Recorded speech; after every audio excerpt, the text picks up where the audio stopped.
This is 26 years ago, to take one woman and make other women out of the same woman. They do that in backgrounds for films and so on, where you just take 1 or 2 or 3 faces and make as many others as you want.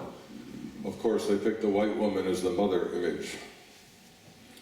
And this was one of my favorite websites, which is no longer there. It's by the Swedish government. So I thought I'd show it to you, from the education department. And it was done by an advertising agency. And what they do is, this is a fake cover, and then this is actually what the woman looked like. And you could click on her teeth, or her eyes, or hair, or her breasts, anything. And you could see how it went from that to that. But the government, for some reason, took it down. It's no longer up there. But I used to use this a lot, particularly with young women who worry about body types. I think in France and England, and maybe other countries as well, the only legislation dealing with these issues of manipulation are because of members of parliament, usually mothers who are worried about their daughters, who want any advertising photographs to be labeled if they change the body, because they don't want their daughter trying to look like somebody who does not exist. It's clear? And then just to finish up with this was a photographer for the Los Angeles Times. He took the image on the upper left, the image on the upper right, to make the image on the bottom, which looked like this. And not only was he fired, but they erased his entire archive of the years he worked for the newspaper. So he doesn't exist anymore. His whole archive is all erased. That's been done several times when photographers are caught what they call cheating. They just erase any picture that person ever took, which to me is quite drastic. So that's the background. So we used to have things like newspapers that we all read the same day. So we could talk to each other as a community, and it became political. Oh, you're reading about this, I'm reading about this, what do you think? When I showed an early version of an interactive New York Times I was working on in the mid-90s in Paris to a photo agency, the French photographers hated me. I said, but this is great, this is interactive, you could see anything you want, you could do photo essays, video, all this stuff. And I said, why do you hate me so much? And they said, the problem is that when we go to the cafe, if somebody's reading Figaro, or somebody Le Monde, or somebody Libé, we know who to sit next to, because it's our politics. And we know who to talk to. But when it's on a laptop, we can't see what they're looking at, and we have no sense of community. Clear? So it was like the Chinese government said the massacre at Tiananmen Square did not happen. The photograph was able to say it did happen. The Médecins Sans Frontières, the Doctors Without Borders, Kushner, one of the founders, said that without a photograph, we've never been able to prove a massacre. If people don't believe, they don't believe the eyewitness, so if they don't believe the photograph, there's no massacres anymore, right? So it's easier for people in rich countries to be skeptical of photography because the outside world does not exist. We don't have to do anything because we're not sure if the photograph is credible. So that's one of the sort of underlying factors, I think, is putting us into a cocoon where the photograph used to be, like Susan Sontag wrote, when she was 12 years old in California, she saw the photographs for the Bergen-Belsen concentration camp for World War II, and that changed her life in two. It's as if she had a first part of her life and a different part of her life once she saw those photographs. There are so few iconic images anymore. So few images, I'll show you later, but so few images that change our life, and I'm wondering if we're doing that on purpose. So the Che Guevara was able to use a magazine to prove that was who was killed in Bolivia, the Freddy Alborto photograph. Again, this photograph changed my life. It changed many people's lives. It caused the US government to rethink the war in Vietnam. And then Zbigniew Libera in Poland, it doesn't really matter anymore, these images, in some ways. I taught for many, many years, and when I show students images of the outside world, these kinds of images, the more photojournalistic, it's often like a faraway planet. It doesn't mean what it used to mean. I'm not saying that's true in every society for everybody, So I wrote a piece for Time magazine. Cesar, a code name for military policeman, smuggled out from Syria, from a prison, 55,000 photographs on a thumb drive of 11,000 men. I think there was one woman, men tortured, most part tortured and killed, to show the world what the Syrian government was doing. This is 11,000 men killed in prison, 55,000 photographs, at great risk, obviously, to himself. The world did not respond. You probably don't even know the photographs. So Time magazine asked me to write a piece, why nobody responds to these photographs 2 years ago, 3 years ago. Even when the United States killed Osama bin Laden, this is the picture we saw. It wasn't Osama bin Laden. He was the guy that they were trying to get for years, public enemy number one. But the reasons were we don't want to make the rest of the other people angry. Hey, Marcus. Marcus. Marcus.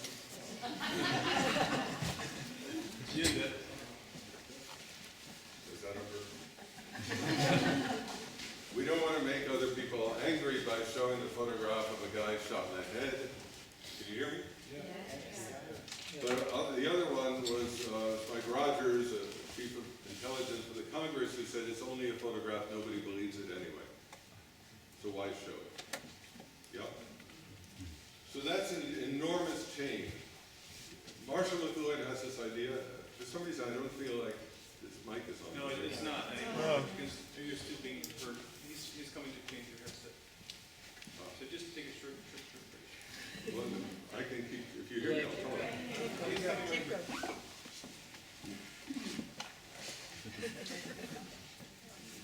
The suspense builds. Yeah.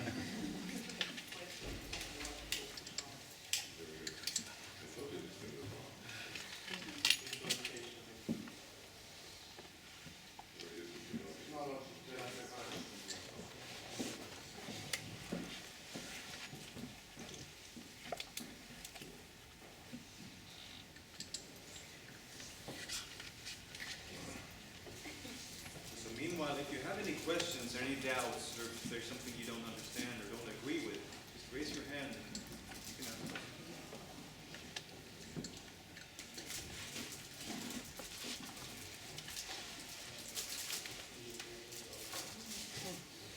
So I'll talk until this is turned on. Marshall McLuhan has the idea that the fish are the last to know about the water.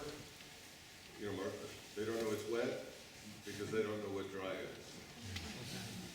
And I think that a lot of us who are caught in this sort of media sea, to use the metaphor, don't know what's happening because we're part of the media. Right? We don't, like I always say in the United States that we live in New York, I didn't know what good pasta was until I went to Italy, and I didn't know that New York pasta wasn't so good. You have to leave to know it's wet, you have to know what dry is. So in a part, I'm trying to be a little bit dramatic with this, just to say that there's a major change in media. So for example, we're all worried about climate change. What are the iconic photographs of climate change? The ones that want to make us get up in the morning and do something.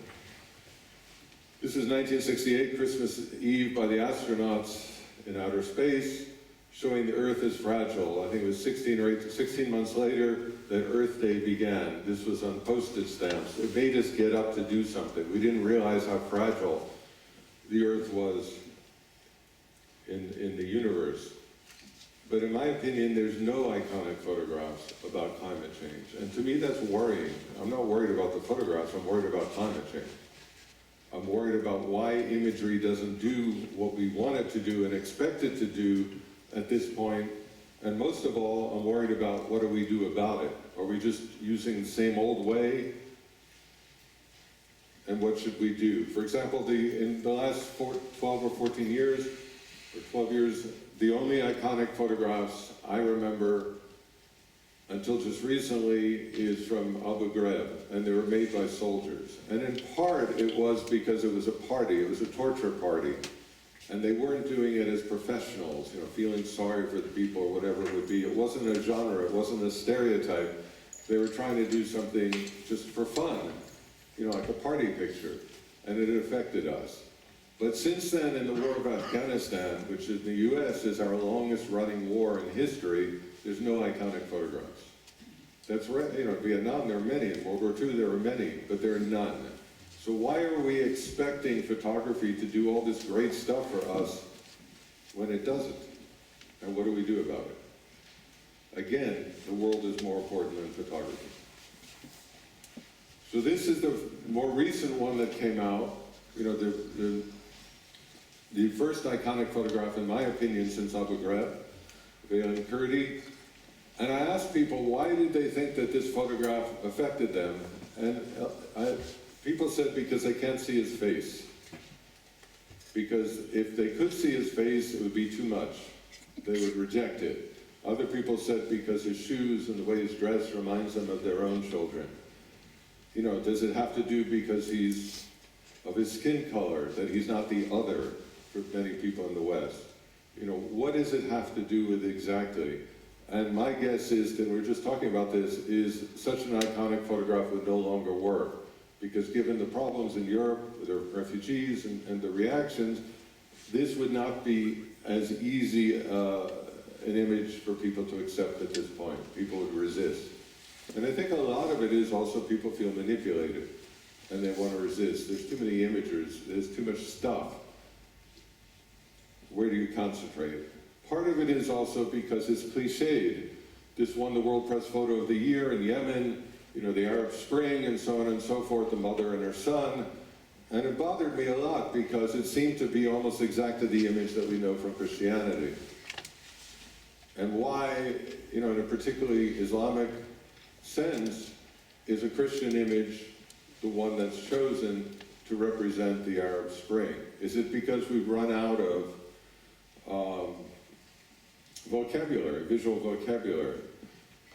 Simon Norfolk, who's a photojournalist, or was a photojournalist, said he found photojournalism to be like playing Rachmaninoff on the piano wearing boxing gloves.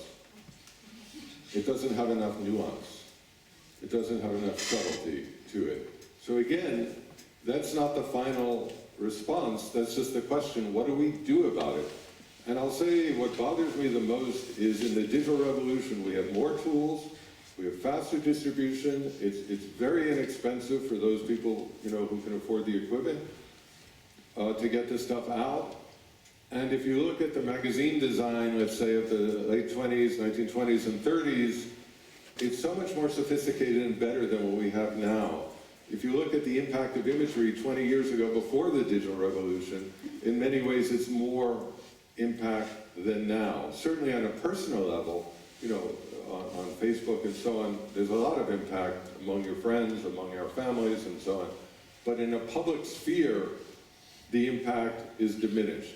Again, what do we do about it? Not the fact that it exists and we feel sorry and it's over, but what do we do about it now that we have all these tools, distribution possibilities? This won the World Press Photo Award. Affluent Lebanese drive down the street to look at a destroyed neighborhood, 2006 in Beirut. In fact, it turned out this was the picture of the year. The caption was wrong. They were not affluent Lebanese. They were not rich. They lived on the block. The photographer didn't speak Arabic, didn't ask, didn't know.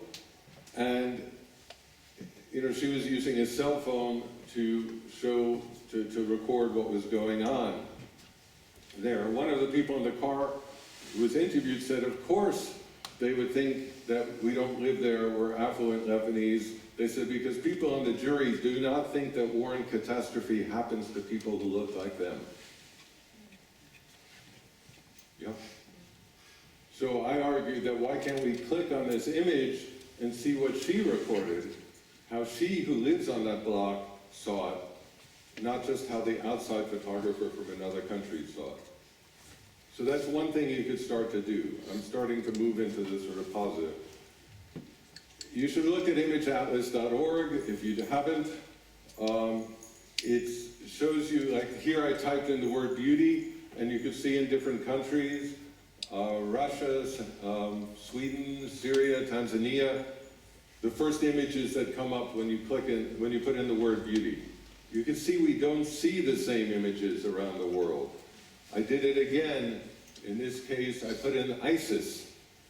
And you can see how it's stereotyped, the imagery, except in Russia, where ISIS is the god. ISIS was a god, previous to being what it is now.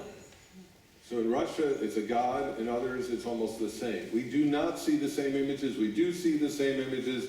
ImageAtlas.org was done by Taryn Simon and Aaron Swartz. Aaron Swartz is a computer programmer, young guy, very talented, who committed suicide because MIT University was prosecuting him for moving into JSTOR, the digital archive, and giving it out for free.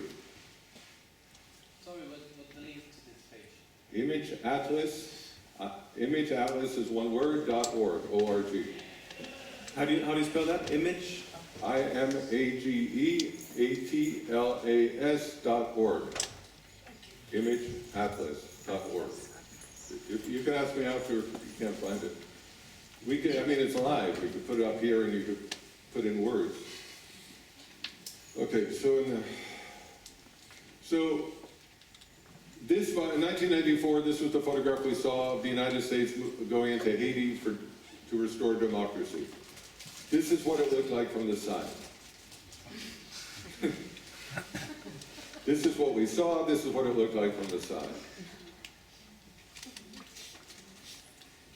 This is the fact that the people who are subjects of professional photojournalism do not need us anymore. They do a better job themselves. They can broadcast their own idea of what they want us to know. It's a do-it-yourself revolution. So it makes sense that lots and lots of people are controlling their own representation. Okay, now I'm going to switch a little bit more into memory ideas, and I hope I'm okay on time because I still have a bunch to show you. This is one of my favorite books, El Libro que no puede esperar, the book that cannot wait. My wife and I found it in Argentina in a bookstore. It's Latin American fiction, young writers. It comes wrapped in plastic. Once you open the plastic, this is what you see, and then once you open the book, the words start to disappear. They want you to read the young writers soon and not wait for them to become famous. In 4 months or so, there are no words left in the book.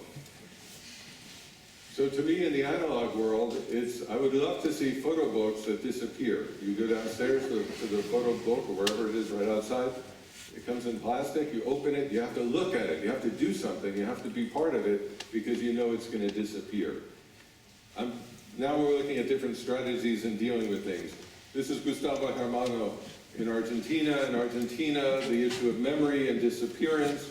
As we know, the Argentinian government disappeared, in quotes, many people, killed people because there was suspicion of being leftist. This is Gustavo Hermano's family, his 4 brothers. And what he did, which I think is really, really smart, is he got his brothers together in the same background, same kind of thing, except for the one who has disappeared. And he did that. These are the 2 brothers, and now there's only one left 20 or 30 years later. He has to run down the hill by himself. Memory is not just about those who disappeared, but it's about those who have to live without the people who disappeared. And he's done this in 5 of the Cobra countries. In Latin America, the 2 sisters, she has to live without the one who disappeared. I went with him at the United Nations where this was shown. It's been shown in dozens and dozens of places. But this is also a kind of updating and a use and a way of thinking about this work, memory, history, differently. Obviously, this depends upon us believing the photograph that these women once existed. If we don't believe that, it doesn't work. This one bothers me unbelievably, to be the baby and then live without your parents who are disappeared. So there's many in Argentina, and particularly many, many projects on memory about disappearance. There's a student who, in her 20s or so, whose friends and had parents who had disappeared, and because she knew Photoshop, she took old photographs of the parents and put her friends in the photograph with the parents, so finally they had a family album, even though they were disappeared and no longer existed. So memory can be a resistance. The photographs can be a resistance. To me, the whole story really is how do we resist what we don't like in the political revolution we're living through, in the media revolution we're living through. What do we do about it? Not just that it's happening. The New York Times used pixels. You click on any pixel and you find another soldier. This is Gregory Copes. You click on another pixel. This is another soldier who died in Iraq, Afghanistan. I put in Brooklyn, New York on the left, and there comes a list of all soldiers who died from Brooklyn, New York. You could click on every one. So the pixels themselves are all soldiers who died. It's like the wall of the Vietnam Wall in Washington, D.C., but the pixels can be used for memory. You click another pixel. These are all people who died in the wars in Iraq and Afghanistan. This is Jennifer Carity, who works in the United States. When soldiers come back from the wars, she spends 1 month with each one, and they recreate the trauma that happened in Iraq, Afghanistan, so their wives, their husbands, their mothers, fathers, their children, their friends know what they're going through. So this guy, when he sees a tire on the side of the road, he thinks it could be a bomb in the United States like it could have been in Iraq, and he stops his car. He can't stop doing it. I mean, not all the time, but where she, when she was 18, she was a medic. She was told that the girl in front is dying in Iraq. They told her, you're an American, you know everything, save her life, and the whole village gathered around. So she's showing her mother, her daughter, and so on, what the trauma is that she's living with when she's back in the United States. The idea that photography can be used in a therapeutic guy. This guy is still in his own house in the United States, is on guard, because the war never stopped for him. One of the issues for me is that we have thousands of books of war photography, but we have almost no books of peace photography.